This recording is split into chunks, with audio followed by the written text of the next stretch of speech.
have to overcome this mental stress during the UPSC preparation. Why this mental stress will be caused? ಏನಕ್ಕೆ ಇದು mental stress ತುಂಬ ಬರುತ್ತೆ ನಮ್ಮ U P S C ಸ್ಟೂಡೆಂಟ್ಸ್ಗಳಿಗೆ ಅಂದರೆ specially because of the long preparation.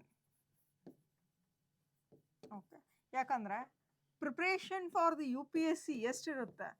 Minimum ನೀವು 1 to 1.5 years ತಗೊಳ್ತೀರಾ ಸಬ್ಜೆಕ್ಟ್ಸ್ಗಳನ್ನು ಓದಲಿಕ್ಕೆ, revisions ಮಾಡಲಿಕ್ಕೆ, ಟೆಸ್ಟ್ ಸೀರೀಸ್ ಬರೀಲಿಕ್ಕೆ.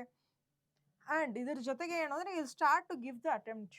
ಹೌದಾ? ಫಸ್ಟ್ ಒಂದು ಅಟೆಂಪ್ಟ್ ಕೊಡಲಿಕ್ಕೆ it takes 1 year of time. Due to the long preparation it will cause a stress for the students.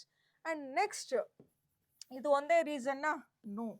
The next reason is the vast syllabus.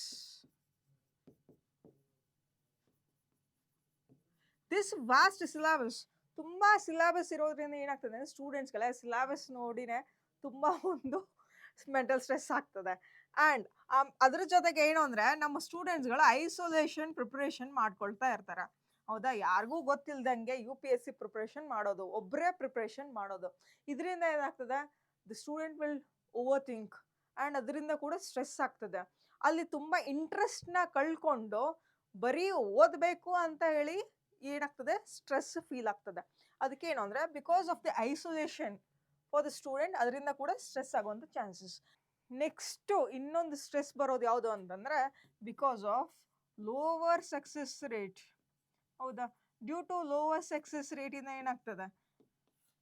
That causes a very much stress for you because of the huge competition. 0.01% of the students crack this U P S C.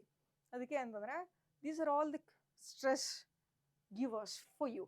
But ಇದನ್ನು ಹೋಗ್ಲಾಡ್ಸೋಕ್ಕೆ how to overcome the stress? ಆ overcome ಮಾಡಲಿಕ್ಕೆ ಸ್ಟ್ರೆಸ್ನ ಏನು ಮಾಡ್ಕೊಳ್ತೀರಾ ಅಂತಂದರೆ ನಿಮಗೆ ದಾರಿಗಳು ಯಾವುದು ಅಂದರೆ firstly the meditation.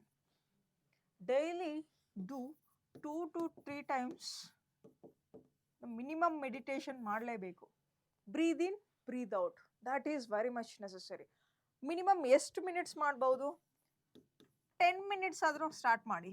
Okay, usually ಸ್ಟೂಡೆಂಟ್ಸ್ಗಳಿಗೆ ಬೋರಿಂಗ್ ಇದು ಮೆಡಿಟೇಷನ್ ಮಾಡಲಿಕ್ಕೆ. ಬಟ್ ಏನು ಅಂತಂದರೆ ಯು ಶುಡ್ ಅಡಾಪ್ಟ್ ದ್ಯಾಟ್.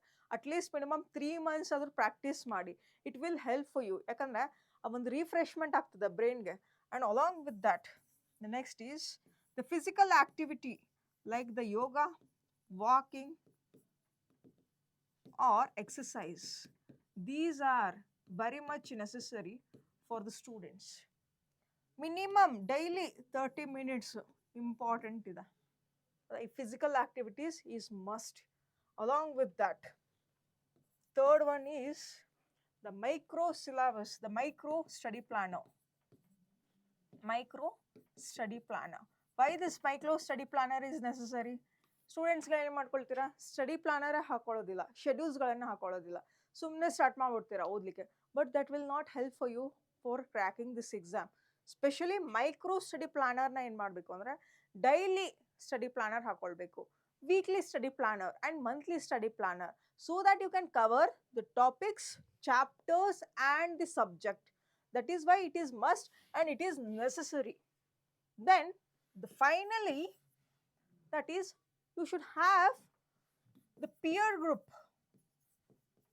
ಏನದು peer group ಅಂದರೆ ಮಿನಿಮಮ್ 3 to 4 ಫ್ರೆಂಡ್ಸ್ಗಳು ಇರಲೇಬೇಕು.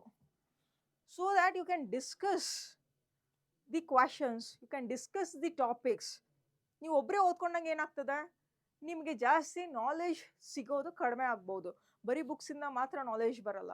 ಬೇರೆ ಒಂದು ಸ್ಟೂಡೆಂಟು ಅವ್ರೇನು ತಿಳ್ಕೊಂಡಿದ್ದಾರೆ ಆ ಟಾಪಿಕ್ ಬಗ್ಗೆ ಈ ಥರ ಡಿಸ್ಕಷನ್ ಮಾಡಿದಾಗ ಮಾತ್ರ you will gain more knowledge regarding that topic. Along with that, lastly, socialize yourself.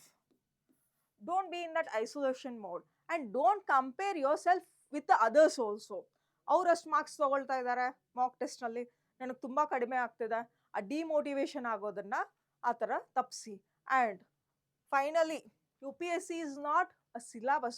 UPSC is a mental game. It is a mental battle.